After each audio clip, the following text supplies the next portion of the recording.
This mill has been just sitting here. I've hardly used it in the last 2 years.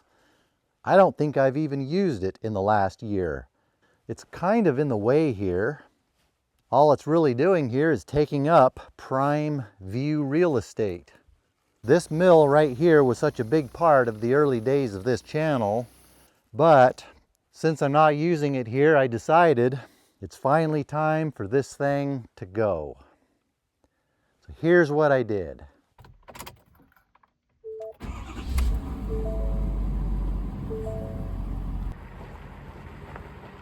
I left this place and went on a great journey. I climbed mountains. I went over mountain passes and went down the other side. I went over more mountains, more mountain passes, and more down over the other side of the mountain. I kept climbing mountains until I had no more mountain passes to go over. And I kept going down the other sides until I had no more other sides left to go down. I went through canyons. I crossed great rivers.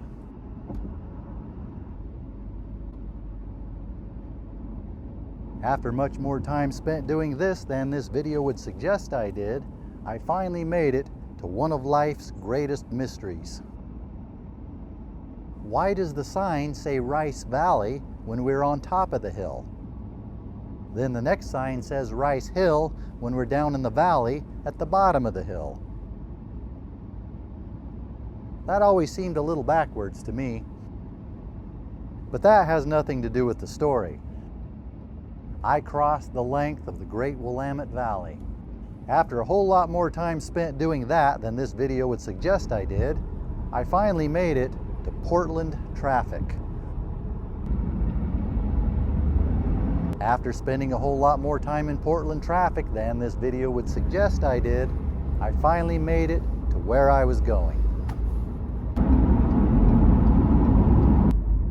I very quickly started to realize where I was going was no longer there.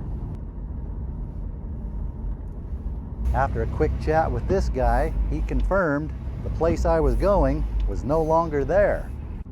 So I spent the next 20 minutes driving through east of Portland roads to get to the place where the place that went away went to.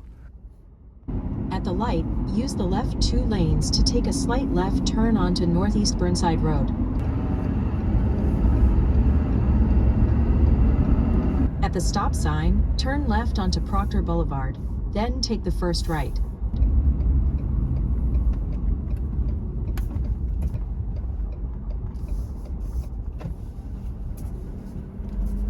After the nice folks at Woodmizer loaded me up with this contraption, I was on my way. Back through Portland traffic, across the Willamette Valley, back to the crazy place where the hill is at the bottom of the valley and the valley is at the top of the hill. Across rivers, over mountains. I could have got video footage of the trip back, but why bother with the hassle of that when I can just reuse the old footage? Remember, you get what you pay for on this channel.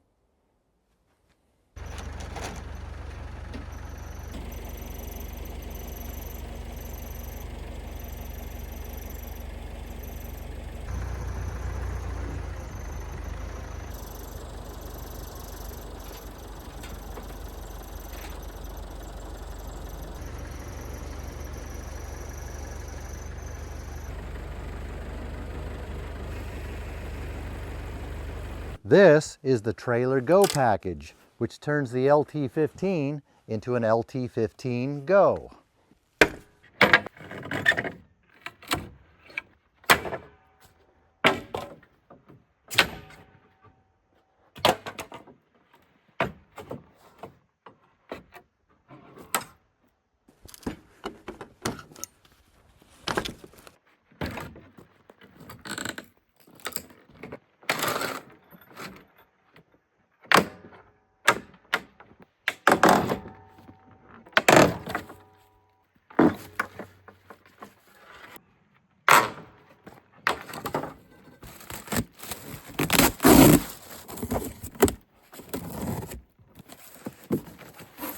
All kinds of parts and pieces and paraphernalia. Instructions. Warning, read and understand this manual before using this machine.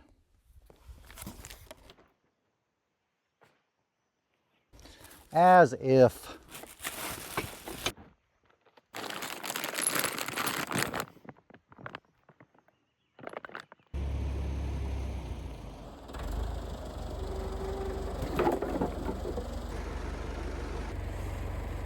We won't get to watch the saw head getting lifted off the rails due to an unfortunate camera on button malfunction. Unfortunately, we missed the money shot, but we'll try to make up for that later when we put it back on the rails.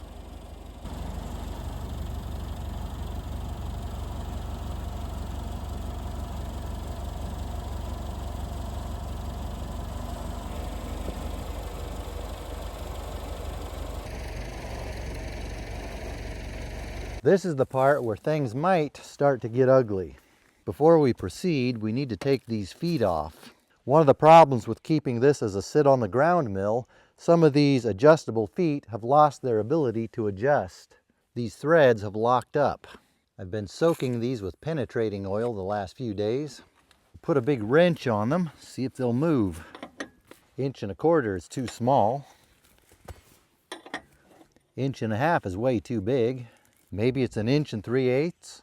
I don't think I have an 1 3/8 inches wrench. Guess we'll have to use the crescent wrench. Hopefully it's not metric, I only have a standard. Is that joke still funny or is that long wore out? Yep, it must be standard. The standard crescent wrench still fits. That does not want to move. We'll try a bigger wrench.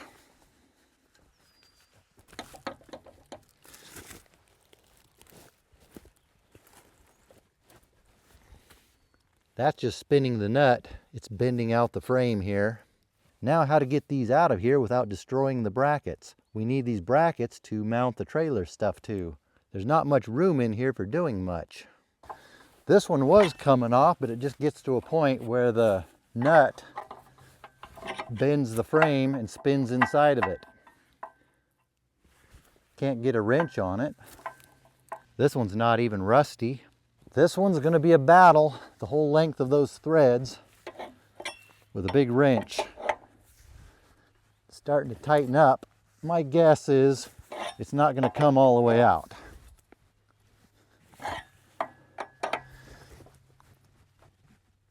It's just going to bend the frame. Yep, it's just going to twist the nut, bend this metal out of its way. Every one of these hex lock nuts spin freely, but all the square nuts are locked up. And this is not because it's old and rusty. I lost the ability to adjust several of these when the mill was still fairly new for this very reason. And these ones that have no rust on them are locked up just the same as the ones that do have rust on them. This has been my biggest complaint about this mill since I've had it. If there are any Woodmizer people watching, this is a horrible design. Now when this happens, how am I supposed to get all this out of here? Can't really get a saw in here very well. Everything in here is in the way of getting anything out of here if this nut cannot unthread from this rod. All this metal around this nut that is supposed to keep it from spinning is not strong enough to keep it from spinning. Some people are probably going to say, just use a plasma cutter or a cutting torch or some other fancy tool. Some of these tools have a built-in problem. You actually have to have them in order to be able to use them. If it's not going to play nice, we're just going to have to do what we have to do.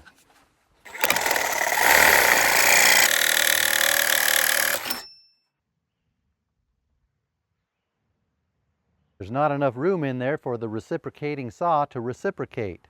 So the tip of the blade keeps hitting things and bending the blade. So I just keep bending it back and proceed.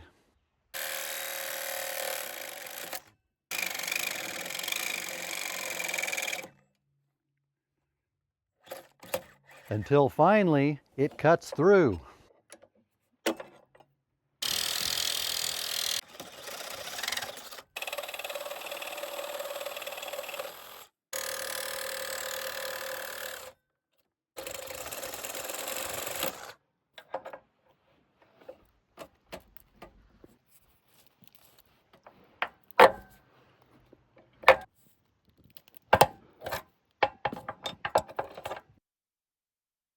Did I do it? Did it just happen? I think I did it. I think it's out. I'm not real thrilled with this design. One down, all the rest of them still yet to go. Yippee! After getting these 4 out, I think I have it down to a science now. Keep that bottom nut tight to hold everything steady so it doesn't wobble around. Put the blade far enough into this slot so it doesn't come out and smash into anything. Cut right up against the threads.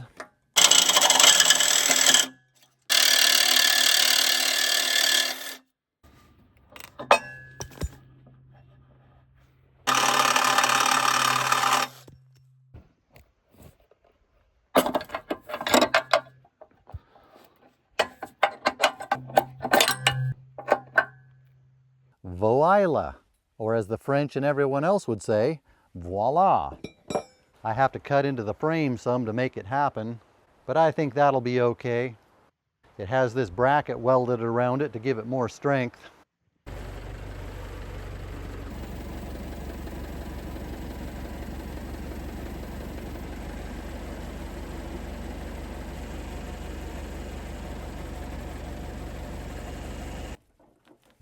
Pretty steady, but I don't think we want to get too comfortable under here. Now I think it's time to put on the wheels. It's go time.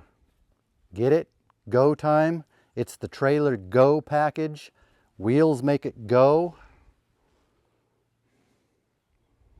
Don't quit your day job, they say.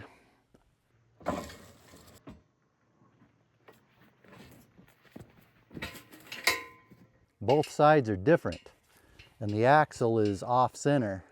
That probably means it matters which way it attaches. Otherwise they wouldn't have made it different. How am I supposed to know which way it's supposed to go? According to the instructions, it's not time to put the wheels on, it's time to put the middle jacks on. Which jacks are the middle jacks? Guess I'm gonna have to read the instructions more. According to the instructions, this thing's supposed to go on first. Huh, the holes line up and everything. It's almost like they made it just for this. Click. Then the jacks go here.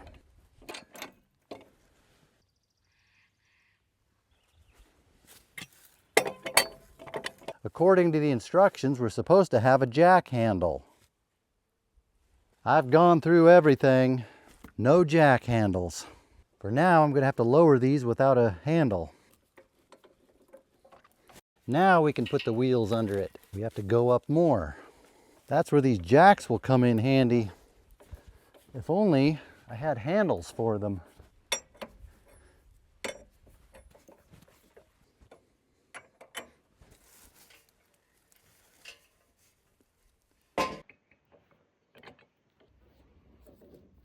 This is why we needed to free up these brackets.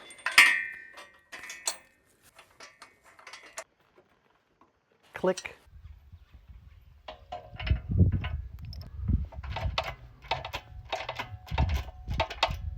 Click.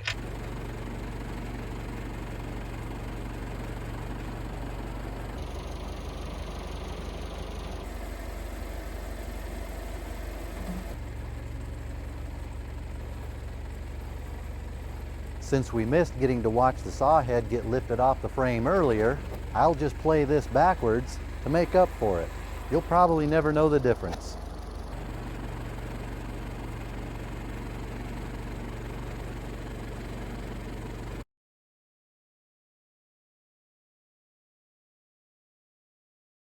Right after a storm came through, got everything all wet.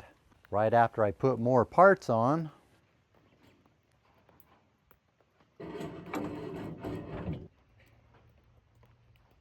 it's time for this mill to go.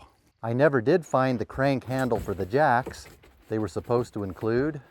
I could call Woodmizer and have them send me one. They did send the socket for it. I tried it with this socket crank that probably works better than their handle does. I have several of these. I think I'll just use this.